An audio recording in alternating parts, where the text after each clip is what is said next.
Ladies and gentlemen, welcome to Hot Rods Blazing Topics, where the culture meets the mindset.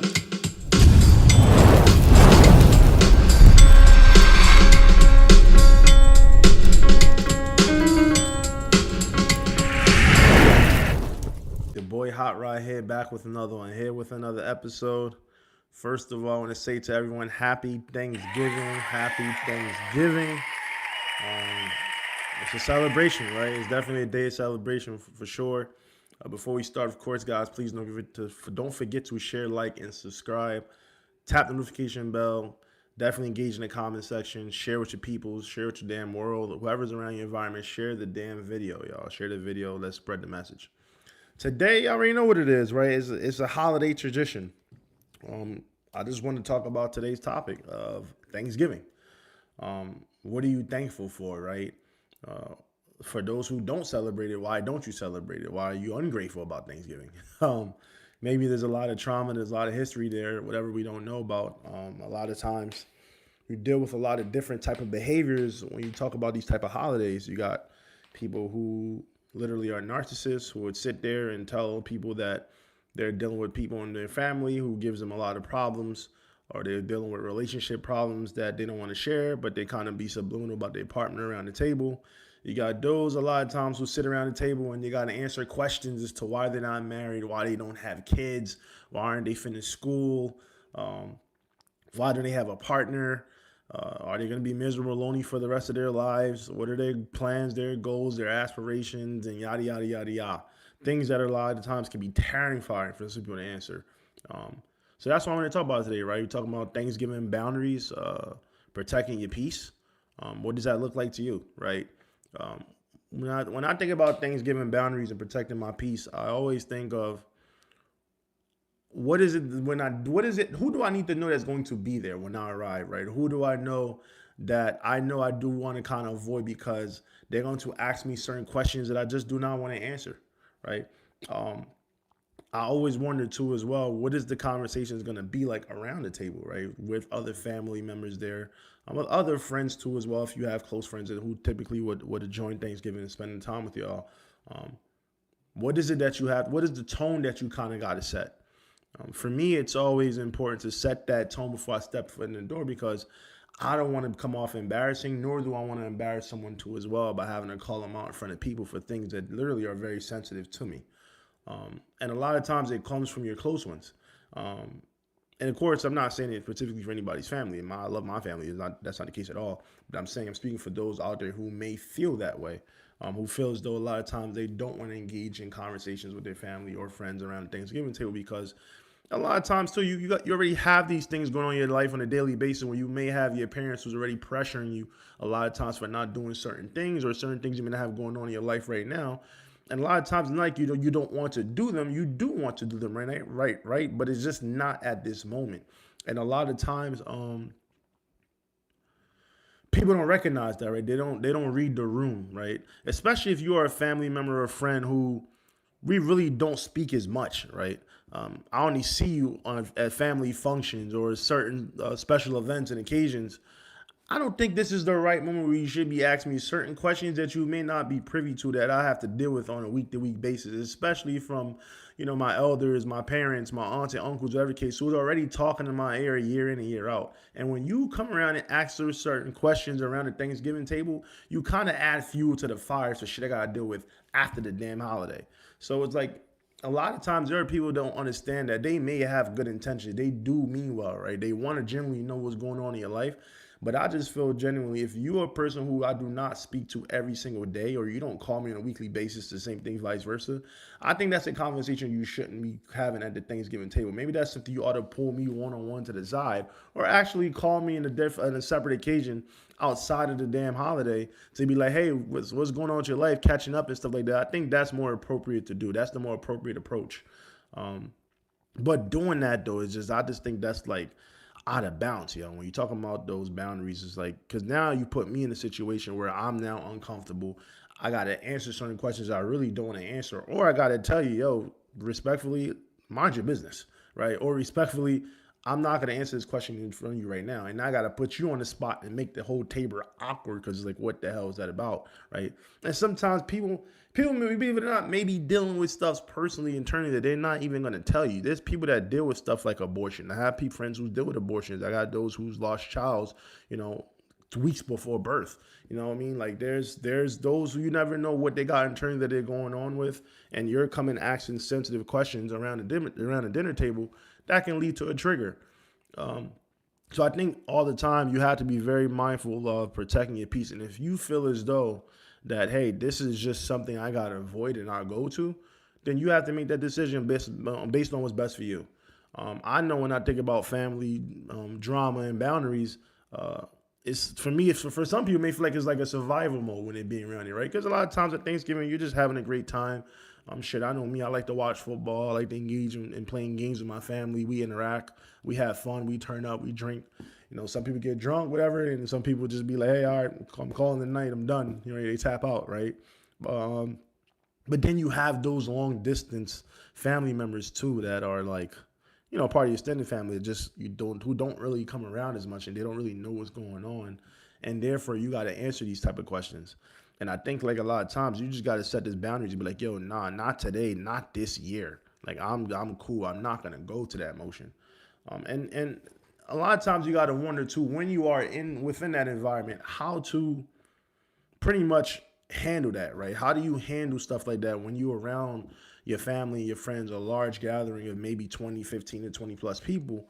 Um, what do you do as far as trying to cope with being around that surrounding environment, right?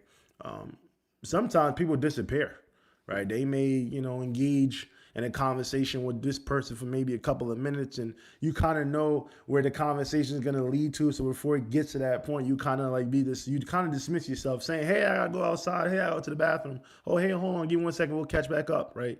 You kind of bounce around and give that little 2 minute conversation here and there. So therefore it doesn't have to get to that point where you got to ask certain questions. And I know a lot of times you may probably feel like, well, damn, Ronnie, that's fucking just ducking. That's crazy. That's not ducking. That's also you protecting your peace, right? And you also don't want to ruin a relationship that you have with someone. So therefore, sometimes you just got to pull yourself aside and be like, you know what? I love this person genuinely and I love them from afar.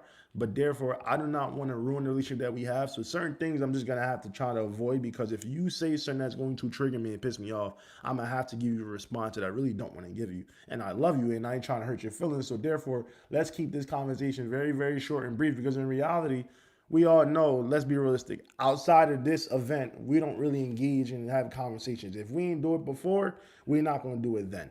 I'm not saying that you don't have room to improve and change. You can build that relationship, but more times than likely, the older we get, dog, we just don't even, it's not even intentional. A lot of times, the older we get, we just don't have the time to connect. Like, if you don't connect at an early age with someone, is a lot of times more difficult to connect with them as you age and get older because you're going through those transitions and stages in life where they cannot really keep up with you, right? Maybe the person that they knew who you were back 20 years ago has evolved and changed over time. And you already know you have your friends and family, especially your close friends and family that you really, really love and who really watch you grow up.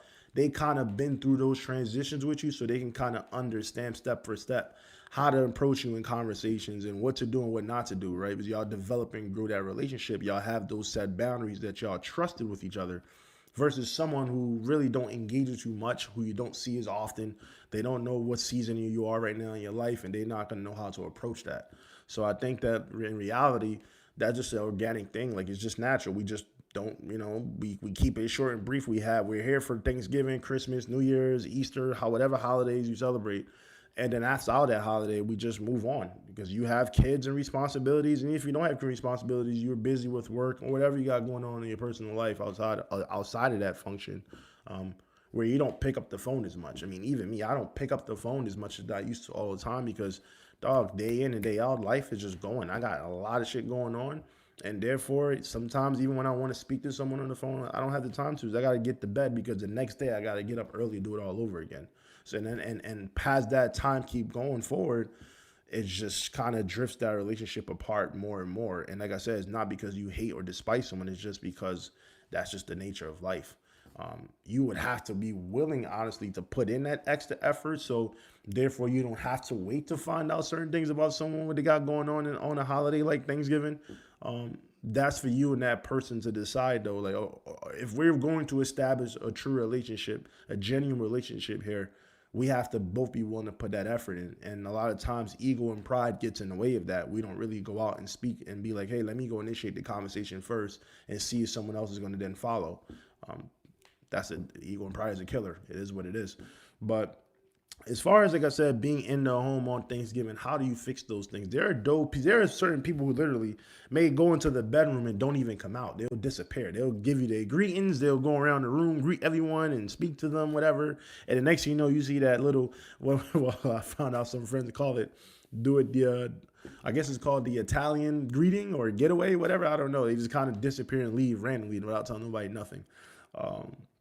But they'll just go into your room. They'll stay there. They'll read a book. They'll do what they want to do and avoid those conversations with people because they feel that's the best approach for them. So if that's what works for you, you got to figure out what works for you.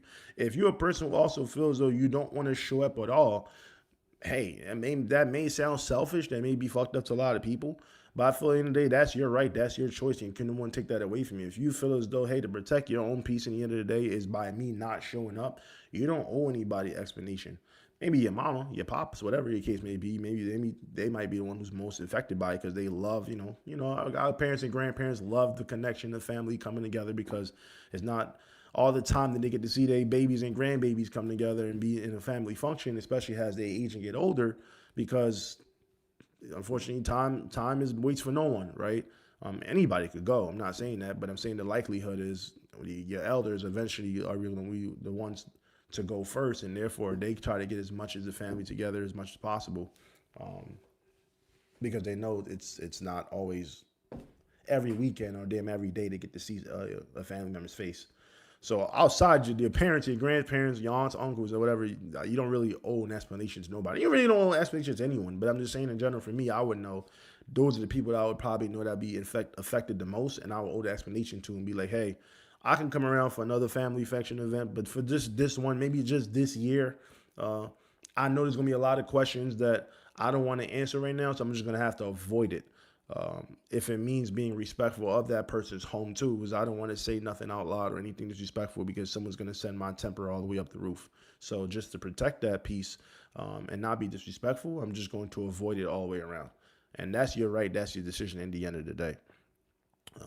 So, certain things that you will have to answer and ask yourself too, like, what it is it that you feel as though drains you? What conversations that family, or maybe conversations, what can we, I would say, what can we do?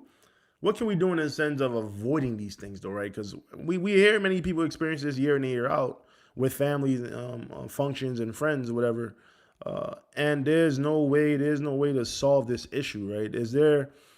For me, I thought about it like maybe engaging in group chats, right? Maybe if all your family members, extended families, y'all have a group chat, maybe everyone could put out, a questionnaire of what topics we could talk about, what topics we can avoid. And that may sound like it's a lot of work, right? But just to put some respect on things and to put boundaries in place, I would say, hey, do's or don'ts. What is a topic that you don't want to talk about and scream it in the chat, right? And therefore, okay, you may be like, well, Maggie don't want to talk about this. I'm giving you an example, my sister, right? Or call my brother, I don't want to talk about this.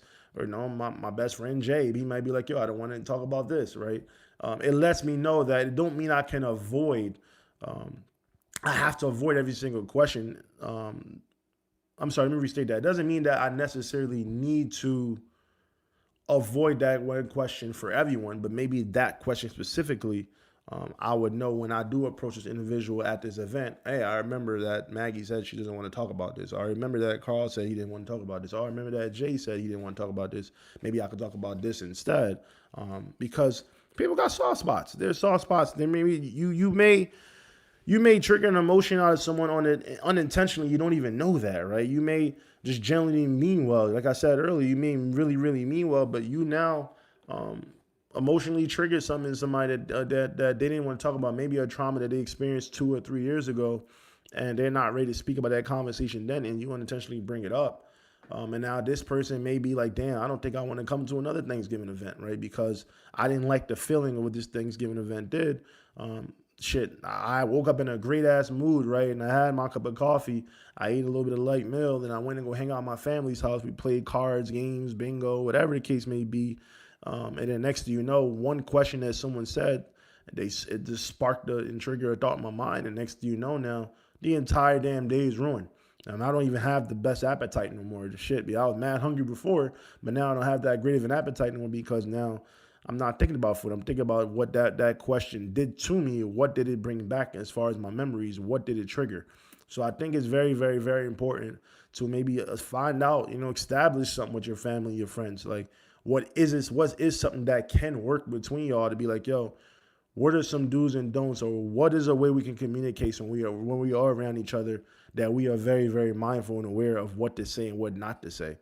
However y'all may go about it, I feel so that's for y'all to kind of figure out. But I know that for me, that's probably the way I would approach it if I were to have those type of issues. Now, I love my folks, so we don't have this. We be turned up and drunk and everything, so we don't never get to that point. But hearing a lot of people conversations that I've heard in recent holidays, and especially leading up this week to Thanksgiving, like when I asked them how they're going to celebrate Thanksgiving, and they would say no, and it's not because of a religious region, it's just because of a lot of family trauma, a lot of family issues that they got going on, and therefore they just feel as though the best thing for them to do is just avoid going to that function in general, which I think is so sad, not because a person feels that way, but it's because they're forced to find a solution in a way they may not want to, but that's the best approach that they have to. So I think that it's important to find a system instead of maybe avoiding all the way around, but maybe finding a system that can favor for everyone so that y'all can come together. Because especially if you are a family who you don't come together often because everyone has a busy schedule. Maybe people live states away. You're not close by like you once were. I think that holidays are a way to bring everyone together, even if it is for just that 1 or 2 times or 3 times a year. That's super important in a life that is so short. So it's important to find that whatever method that can work for everyone to kind of have that, not have that family guilt, but instead of having self-growth within one another, to able to dialogue without triggering each other in conversations. So that's what I have for y'all today, man. I want to know what conversations. What do y'all think? Tell me. Let me know in the chat who is a family member that get on y'all nerves, that drain y'all energy the most. And if that's the case too, how do you handle them? Right? How do you handle that family member or that friend who likes to bring up those thought-provoking conversations or those triggers and traumas that spark conversations at the dinner table, and it's just the wrong time and the wrong place to do so, but they do it anyway because they're not self-aware? How do you handle people like them? Do you feel guilty when you set boundaries with your family, or you feel as though it is necessary, right? Is it a great tool to do because you feel as though, man, I want to love this person, I don't want to hate him, but I got to set this boundary. So let me know, what is one conversation you are not entertaining this Thanksgiving? What is a hard no? Like when you say, hey, I don't want to talk about conversations about getting married. When am I going to have kids? When am I going to finish school? Yada, yada, yada. What is a conversation that you want to put in setting boundaries and say, yo, we're not going to talk about this? What is it to you? What is it that triggering thing for you? So definitely like the video, y'all can, get them algorithms going. Please share, like, and subscribe. Let me know those your thoughts in the comment section, okay? I hope everyone has a happy Thanksgiving. Turn up, get drunk if you do that. Read a book if you do that. Avoid if you do that. Keep yourself brief if you do that. Whatever that works for y'all. Please enjoy the rest of y'all day. Hot Rods, Blazing Topics. I'm out. Listen, thanks for watching. Subscribe to my channel for more blazing topics. Catch me live every week at Hot Rods Blazing Topics. Stay lit, stay locked, keep blazing.